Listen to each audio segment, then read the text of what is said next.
Olá pessoal, tudo bem? Estamos aqui para o nosso primeiro curso, postado pela Engelete.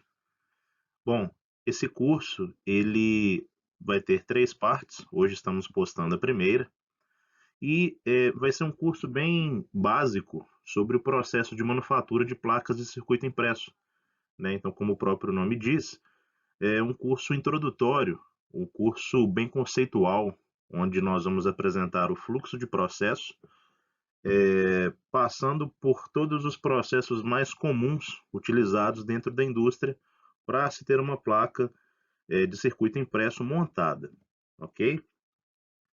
Bom, dentro desse curso, nós iremos passar pelo fluxograma geral das principais etapas do processo, e a primeira parte dele falará especificamente do processo de montagem SMT.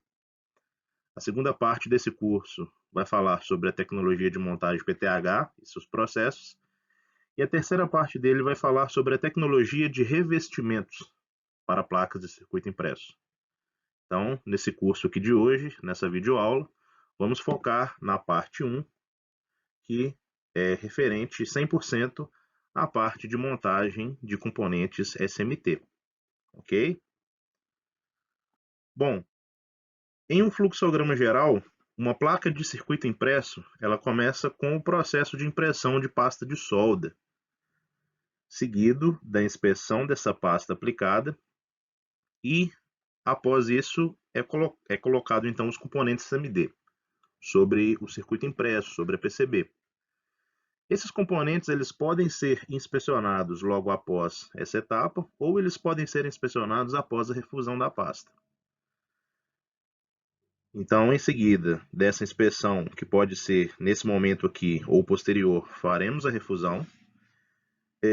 E essa inspeção, como eu disse anteriormente, que pode surgir aqui antes da refusão ou posterior. Essa inspeção de componentes ela pode ser automática ou ela pode ser visual.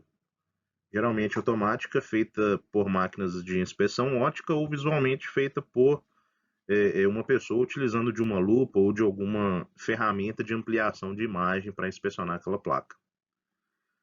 Então, aqui se encerra o processo de SMT. Tá bom, pessoal? Bom, finalizado o processo de SMT, a placa vai seguir para o processo de PTH. E no processo de PTH, o que vai acontecer é a separação das placas, que lá no SMT elas vão começar em painéis. Então, nessa etapa de depanelização, terão processos de corte e de separação para que as placas daí em diante possam seguir individualmente pelo processo. Um adendo também é que esse processo de depanelização, dependendo da tecnologia da placa, dependendo dos componentes que são montados, ela pode acontecer também posterior ao processo de soldagem, tá, dos componentes PTH, ou até mesmo depois dos testes, ok? Então isso vai depender muito de como é o seu produto, como que é a sua montagem, como que é configurada a sua linha de produção. Após essa depanelização, serão inseridos os componentes PTH e esses componentes eles serão soldados em seguida. Essa soldagem ela pode ser por meio de soldagem a onda, soldagem manual, soldagem por P2P, que é a solda ponto a ponto, ou a soldagem seletiva. O que vai determinar qual desses processos vai ser utilizado? Principalmente o design do seu produto, se ele vai permitir, ou qual processo ele vai permitir para sua melhor performance, quais são as capacidades que tem instaladas na sua fábrica, e também volume de produção, né? O volume de produção ele vai ser fundamental também para definir qual que é o processo adequado para se soldar seus componentes PTH. Após isso é feita a inspeção, nesse caso e na grande maioria das vezes vai ser visual, ok?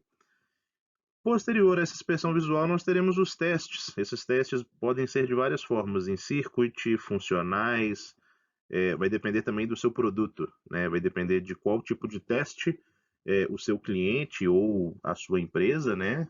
Ela vai determinar como critério para validar a montagem da sua placa.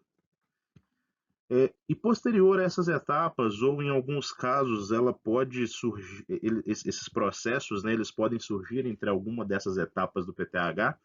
Nós vamos ter os processos de coating, potting, underfill, washing, ACF, hot bar, press fit. uma série de processos que são processos não tão comuns em placas de circuito impresso, e eles podem surgir entre qualquer uma dessas etapas aqui do PTH, ok? Então são processos mais customizados, não são todos os produtos que têm esse processo, né, em seu fluxo. Então essa é uma visão geral, né, o fluxograma de fabricação de uma placa de circuito impresso. Como eu disse anteriormente, essa primeira parte ela vai ser apresentada nesse primeiro módulo, essa segunda parte vai ser apresentada em um segundo módulo e a terceira parte vai ser apresentada em um módulo à parte. Ok, pessoal? Bom, começando então a descrever, né, os nossos processos. A tecnologia de montagem SMD, ela é uma tecnologia que veio para poder mudar, né, a indústria eletrônica.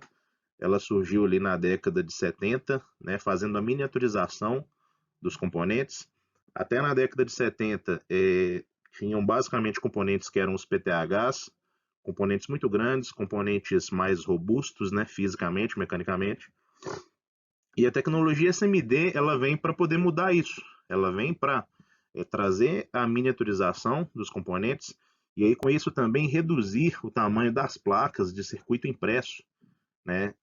A gente sabe que na indústria eletrônica, principalmente da década de 80, passando pela década de 90 até os anos 2000, os produtos eletrônicos eles tenderam a reduzir muito de tamanho, né? Um grande exemplo que nós temos disso são os celulares, né?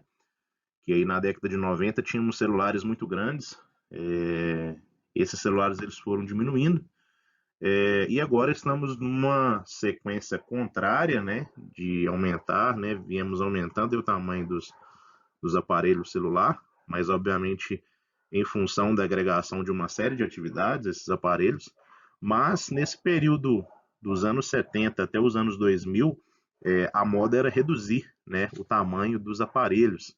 Então a tecnologia SMD ela foi fundamental para isso. Bom, além da redução de tamanho, a tecnologia SMD ela trouxe mais acuracidade, né, maior velocidade e maior repetibilidade para os processos de montagem, visto que a montagem SMD ela passa a ser feita de forma mais automatizada do que era a montagem PTH, né? Então isso reflete, obviamente, em qualidade para o produto, né? Maior qualidade.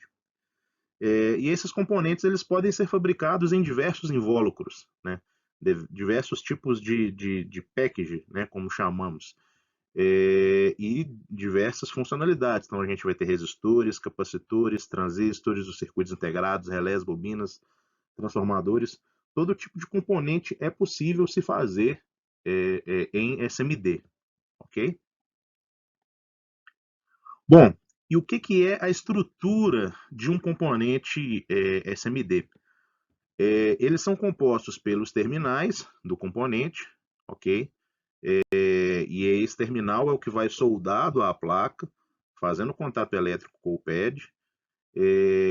Então esses terminais eles fazem a conexão entre a solda, que liga o componente à placa, ao corpo, ok? Que envolve a parte ativa desse componente. Então o que é o terminal? O terminal a gente tem aqui a parte externa dele, que entra em contato com a solda, que está em contato com o pad do seu PCB, né, do seu circuito impresso. E esse terminal ele vai levar a conexão diretamente aqui para o invólucro do componente, ok? Bom, mas isso vai acontecer com os terminais que nós chamamos de leadeds, ou seja, são os terminais que têm são os componentes que têm os terminais visíveis, né? Como a gente pode ver aqui na imagem. Mas e os componentes que não têm terminais, que são os leadless?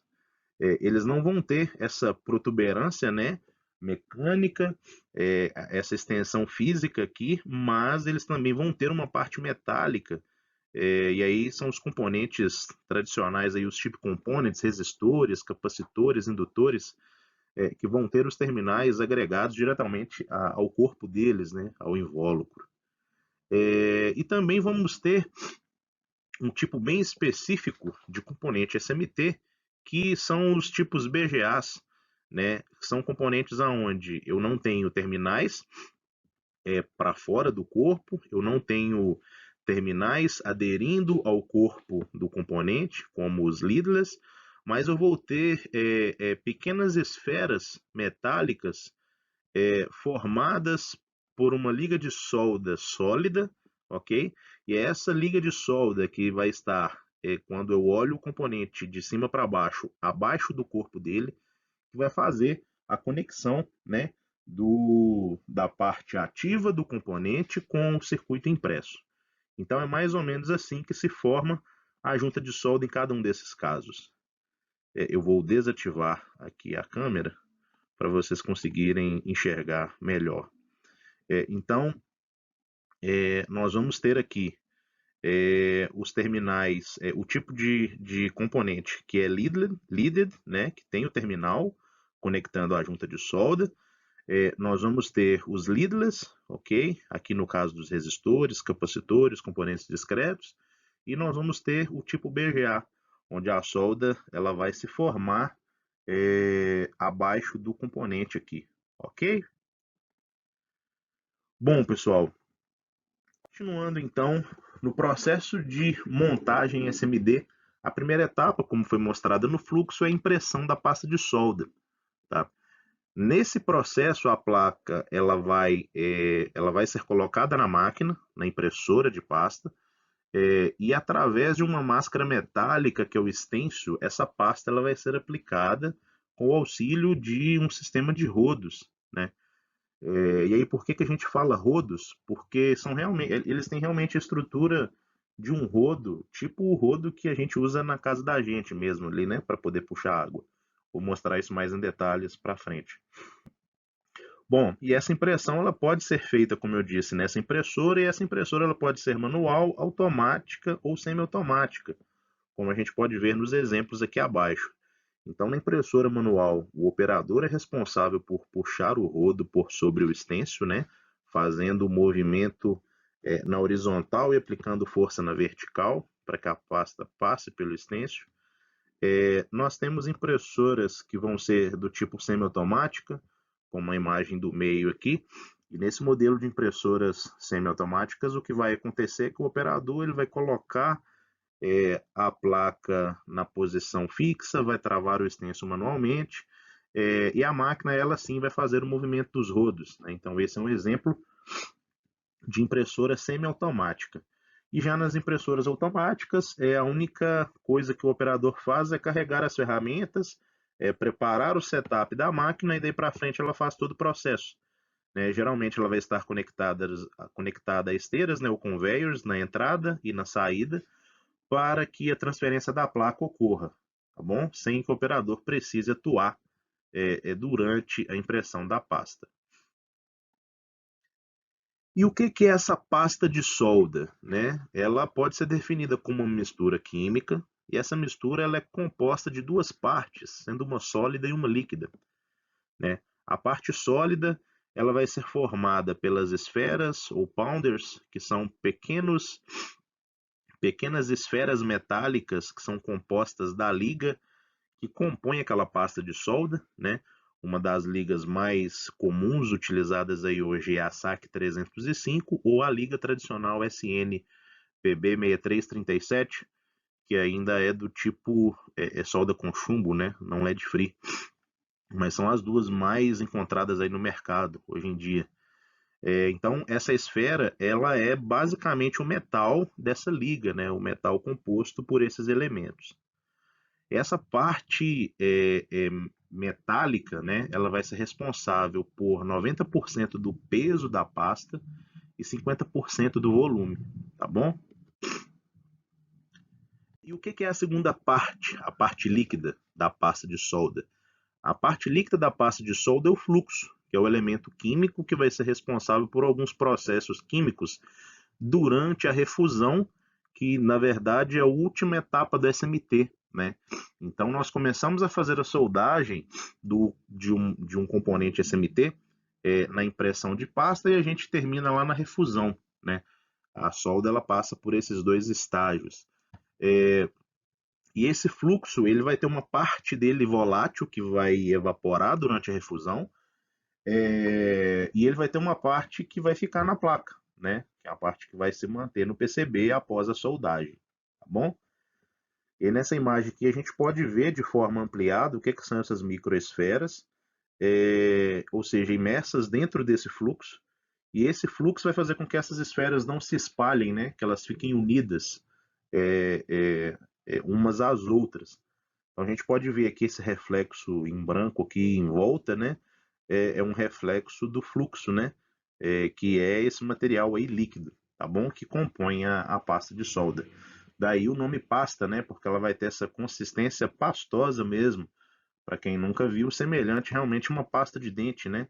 Então ali se eu aperto o tubo da pasta, ela vai sair pelo tubo e é isso que dá a possibilidade, né? Que dá a ela a propriedade de ser aplicada pelos rodos através do estêncil. Bom, e o que é o estêncil? O estêncil é essa folha de metal agregada a uma malha e preso por um frame de metal altamente tensionado, então, essa folha. Então nós vamos ter o frame aqui, que é um quadro metálico.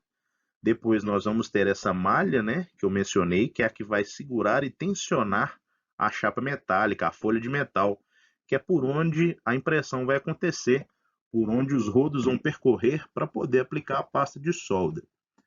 E o desenho desse estêncil, ele vai ser exatamente a parte a qual eu preciso conectar os meus componentes CMD, né? A parte aberta desse estêncil, esses furos que a gente pode ver aqui nas imagens, são exatamente os pontos dos pads do PCB, aonde eu vou aplicar a pasta para poder promover a conexão com o componente eletrônico, ok? Bom, e aí como eu já mencionei algumas vezes, o rodo ele vai ser o responsável por rolar, né, por girar a pasta de solda e pressioná-la contra o estêncil para que ela passe pelo estêncil e chegue até a PCB da forma adequada. Esse rodo, né, ele vai ser composto por uma lâmina metálica. Essa lâmina metálica que vai entrar em contato com a pasta, ela está presa a um mecanismo de montagem, travada por parafusos em toda a extensão, em todo o comprimento. Esses rodos eles vão ter dois parafusos para serem presos à impressora de pasta, e eles vão ter nas suas extremidades pequenas peças metálicas chamadas de defletores, que são peças responsáveis por conduzir a pasta de solda durante a rolagem na ida e na volta por sobre o estêncil, ok? Uma outra ferramenta muito importante no processo de impressão é o apoio de impressão, ou suporte, ou base, ou apoio dedicado. Tem aí vários nomes, né, que podem ser utilizados.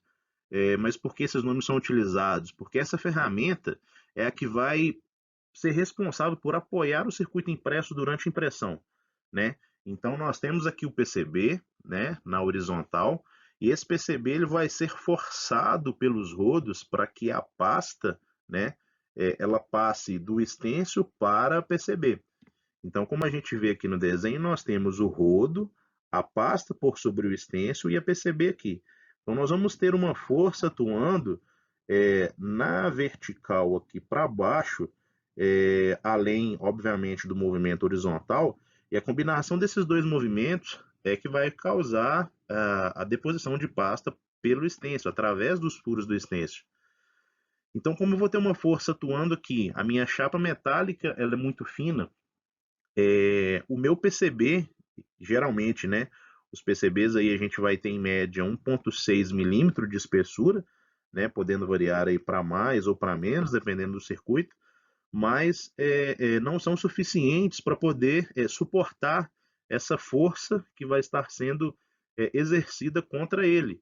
Então, se eu não tiver algo que apoie o meu PCB aqui por baixo, eu vou danificar o meu estêncil e eu vou quebrar a minha placa. Então, daí a importância do PCB, né? Então, perdão, daí a importância do nosso apoio para poder segurar a PCB durante a impressão de pasta, né? Então, esse apoio ele vai fazer a reação aí contra a ação da força dos rodos, para manter o PCB aí 100% reto e garantir uma impressão de qualidade. E esse apoio ele pode ser de 4 principais formas. A base dedicada, que geralmente vai ser, vamos chamar aí, um bloco de alumínio usinado, né, cortado exatamente nos pontos, contornando os componentes que vão estar do lado de baixo. Nós podemos ter o grid lock, dependendo do modelo da sua impressora. Podemos ter a base de vácuo ou os pinos de apoio. Então essas são as 4 formas mais tradicionais de se apoiar um circuito impresso durante a impressão de pasta. E a impressora de pasta? Ela vai ser o equipamento responsável por fazer a impressão, né? Nela nós vamos ter a interação entre o circuito impresso, a pasta e as ferramentas já mencionadas, stencil, suporte de printer e rodos. Essa impressora ela pode ser do tipo manual, semiautomática ou automática, como eu já mencionei antes, e elas podem ser estruturadas em estruturas de bancada, né? Ou seja, sobre mesas ou algum tipo de estrutura, ou elas podem ser máquinas inline, né? Ou seja, máquinas que vão se comunicar com outras diretamente, né? Sem precisar de estar apoiado em alguma mesa ou bancada. E o que vai determinar isso, né, para minha empresa, para minha indústria? Principalmente o volume a ser produzido, a complexidade da PCI que vai ser produzida e o nível de investimento, obviamente, que a equipe de engenharia, né, tem à disposição para escolher esse equipamento. Bom, e aqui nós temos algumas imagens de como que é a estrutura, né, de uma impressora dessa automática, né, com o stencil, o rodo colocado. Aqui uma imagem dos rodos com o rolo de pasta de solda sobre o stencil. E aqui uma imagem do nosso rodo movendo, né, a pasta de solda, né? Aqui é um frame de um vídeo que mostra como que é a situação desse rodo pressionando a pasta de solda. E essa pasta de solda, idealmente, ela deve ser inspecionada, né? Até alguns anos atrás, esse processo ele não era tão disseminado, né? O processo de inspeção de pasta de solda. Mas considerando que o nosso processo de solda começa aqui e é um processo crítico, começou a fazer parte, né, do fluxo natural de um circuito impresso quando eu vou colocar ele em linha, né, de SMD. E essa inspeção ela pode acontecer em 100% das placas ou ela pode ser amostral. E aí, mais uma vez, isso vai depender do volume a ser produzido, criticidade do produto, investimento que pode ser feito, né, na compra desse equipamento. E esse equipamento, ele assim como a printer, ele pode ser manual ou automático, né, de bancada ou inline, né. Então aqui nós temos alguns exemplos de um equipamento totalmente manual, né, onde a PCB ela é colocada e a leitura ela é feita onde o operador que está utilizando o equipamento seleciona, né, qual ponto ele gostaria de ler, né, e faz a leitura aqui, o resultado é transmitido diretamente aqui para esse monitor, né? Então ela traça o perfil e vê a altura, né, a área que está sendo ocupada pela pasta de solda. Nesse segundo modelo aqui, nós já temos uma máquina de inspeção de bancada, porém ela já faz uma inspeção mais automática de 100% da área da PCB. E aqui nesse terceiro modelo temos o modelo mais completo, que faz a inspeção 100% da placa e ela está inline, né? Então logo depois que a placa sai da printer, ela vai para essa máquina de inspeção, para essa SPI, e daí se está ok, a SPI libera para o processo seguinte, que é o processo de posicionamento dos componentes, ou ela pode rejeitar e pedir para que o operador remova aquela placa ali para algum tipo de análise, para algum tipo de retrabalho, ok? Bom, até aqui então nós vimos o fluxo geral de montagem de placas eletrônicas e vimos o processo de impressão de pasta de solda. Tudo bem? Bom, nesse próximo processo agora, nós vamos ter uma visão geral de como os componentes são posicionados sobre a placa de circuito impresso, né? Esse posicionamento ele vai acontecer em quase que 100%, né, dos equipamentos com base no sistema tridimensional, né, de coordenadas x, y, z. E as máquinas que fazem a colocação desses componentes, elas vão utilizando a referência de XY como coordenada na placa, ou seja, a posição que eu preciso montar aquele componente. Então, ela vai se orientar por XY, considerando que o início da minha placa, né, no canto esquerdo inferior, vai ser a coordenada 00, e o meu Z vai ser a posição na qual a minha máquina deve soltar, né, colocar o componente sobre a placa. Então, as máquinas elas vêm até a embalagem dos componentes, capturam esses componentes e levam eles até a coordenada adequada, e utilizando a distância em Z correta com base no tamanho desse componente, ela vai colocá-lo sobre a PCI. Bom, esses componentes, como eu mencionei, a máquina ela vai até a embalagem, pega esses componentes eles podem ser de três tipos principais, né? As embalagens deles podem ser em três tipos principais: tape ou rolo, tray ou bandeja, stick ou canaleta, né? Então nós vemos aqui o primeiro modelo, que é o modelo de rolo, o segundo modelo, que é o modelo de bandeja, e o terceiro modelo, que é o modelo de canaleta, sendo esses dois primeiros os mais utilizados, e desses dois, o primeiro, o mais utilizado, e o preferido, né, pelos engenheiros e técnicos aí de manufatura que vão programar os equipamentos e dar suporte. É realmente aí o melhor tipo de embalagem para a indústria, né, principalmente para grandes volumes de produção, são os tapes, né? Bom, e aí esses equipamentos eles também podem ter do tipo máquina de bancada ou máquina inline, né? Assim como os que já foram mencionados anteriormente, né? Impressora, a SPI, né? Aqui nós temos um modelo de insersora de bancada, aqui nós temos um modelo um modelo de insersora, né? De bancada, um modelo de insersora inline, mas ainda não tão automatizada quanto essas duas de baixo aqui, né? Que já tem mais posições para colocar componentes, etc., né?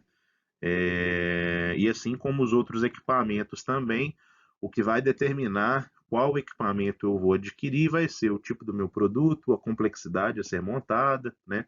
O volume a ser produzido, e o investimento, obviamente, que eu posso fazer para adquirir esses equipamentos, ok? Bom, e aí nós chegamos aí, então, pessoal, na última etapa do processo de SMT, né? A última etapa de montagem, né? Obviamente, ainda temos a etapa de inspeção, mas é a última etapa de agregação de valor ao processo de SMT, que é a refusão da pasta de solda. Nessa etapa, a pasta que eu apliquei lá no meu primeiro processo, lá na impressão, ela vai ser refundida, né? Lembram lá que eu disse que a minha pasta de solda ela é composta por esferas metálicas da liga da minha solda e elas estão imersas dentro de um fluxo, né? Um material líquido. Então, nesse momento onde eu faço a refusão, eu vou derreter essas esferas, eu vou derreter a minha pasta para solidificar e transformar na junta de solda, né? Então ali eu vou ter realmente a conexão agora, a conexão real entre o componente e o meu circuito impresso. E aí essas placas elas podem passar pela refusão, seja convecção forçada, que é o mais utilizado, seja por infravermelho, ou seja por solda por fase vapor, né? São os três principais tipos de refusão utilizados hoje na indústria. E aí, como eu disse, o primeiro é o mais largamente utilizado, né? E aí esses fornos eles vão ser divididos em zonas, principalmente, né, quando se trata de fornos em linha, para poder seguir a curva ideal, né, de aquecimento daquele produto. Bom, esses fornos nós podemos ter do tipo gaveta, que é essa primeira imagem aqui. Então eu vou posicionar as placas aqui dentro dele, com os componentes SMD montados sobre a pasta. Vou fechar, vou ter o meu perfil salvo aqui, e esse perfil ele vai aquecer a placa até garantir que eu faça a curva. Então eu aqueço, chego até um pico, e depois começo a resfriar para solidificar. Nós podemos fazer isso em fornos de bancada também, são fornos com esteira, a placa vai entrar aqui no início, vai passar pelas zonas de aquecimento, resfriamento e já vai sair aqui solidificada.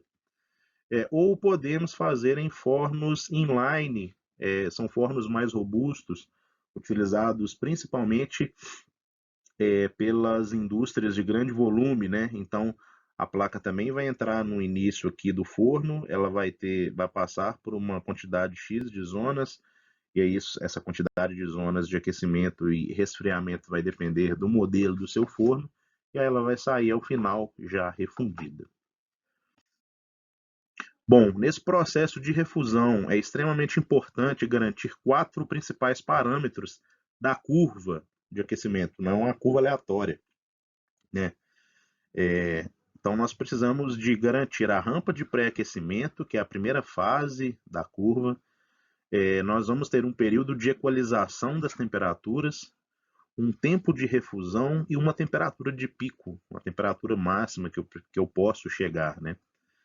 E aí os valores desses parâmetros, né, dentro de cada uma dessas fases deve levar em consideração a pasta de solda que eu estou utilizando, as especificações, né, dos componentes que vão ser montados, o tipo de circuito impresso que eu estou montando e alguma especificação prévia do cliente, né? Então, se você é uma empresa contratada para manufatura, o seu cliente que desenvolveu aquela placa, que desenvolveu aquele produto, ele pode te passar as especificações que você precisa seguir nessa curva do perfil, ok? Então, se ele não recomenda nenhuma janela, é importante você se orientar pela pasta de solda. Os datasheets das pastas vêm com as informações para cada um desses parâmetros. Avaliar os componentes que estão sendo montados, porque alguns componentes possuem limitações, né, de aquecimento. E o tipo do circuito impresso a ser montado, a espessura da placa, o acabamento, né? Então é muito importante se orientar por essas características para definir a curva ideal. E essa curva ideal, ela é uma curva do tipo temperatura por tempo, aonde nós vamos ter mais ou menos esse formato aqui, né? O pré-aquecimento, a equalização, o tempo de refusão, ou seja, o tempo em que a solda ela está 100% líquida, né? O meu metal ele está 100% refundido, e qual que é a temperatura de pico que eu vou utilizar, tá bom? Então, essa aí é uma curva típica de refusão de pasta de solda, seguindo mais ou menos esse formato aí. E aí, após esse processo, nós vamos ter a inspeção visual ou inspeção automática, né? Aí vai depender do processo, vai depender do seu produto, vai depender do tamanho da sua fábrica e do seu volume, mas ambas, tanto visual quanto automática, elas vão se basear nos critérios de aceitabilidade do IPCA 610, que vai determinar o que é aceitável para montagem, o que é aceitável para o posicionamento dos componentes, o que é aceitável para os critérios de solda, né? Então, independente se você está com o processo sendo validado por uma pessoa inspecionando na lupa ou por uma máquina, né, fazendo a inspeção automática, a inspeção ótica, você deve se orientar pelo IPCA 610, ok? Bom, então essa configura a última etapa do processo de montagem SMT. Com essa etapa, a gente encerra aqui esse primeiro módulo introdutório. É realmente um módulo que vai dar uma visão geral para as pessoas que querem entender um pouco mais de como uma placa de circuito impresso é montada. Tá bom, pessoal? Bom, caso alguém tenha interesse de conhecer mais a respeito desses processos, podem nos contactar através do nosso Instagram, através do nosso LinkedIn, ou entrar em contato pelo caminho dentro do nosso site, onde vocês podem ou contactar-me diretamente pelo WhatsApp, ligação, ou através do nosso e-mail de contato da Engelete. Ok, pessoal? Então, espero que tenham gostado aí dessa nossa primeira videoaula. Em seguida, mais para frente, aí teremos muitas outras videoaulas específicas sobre assuntos sobre processo de impressão, sobre o processo de refusão, sobre as ferramentas, né, utilizadas em cada um desses processos, tá bom? Então, um abraço para vocês e até a próxima.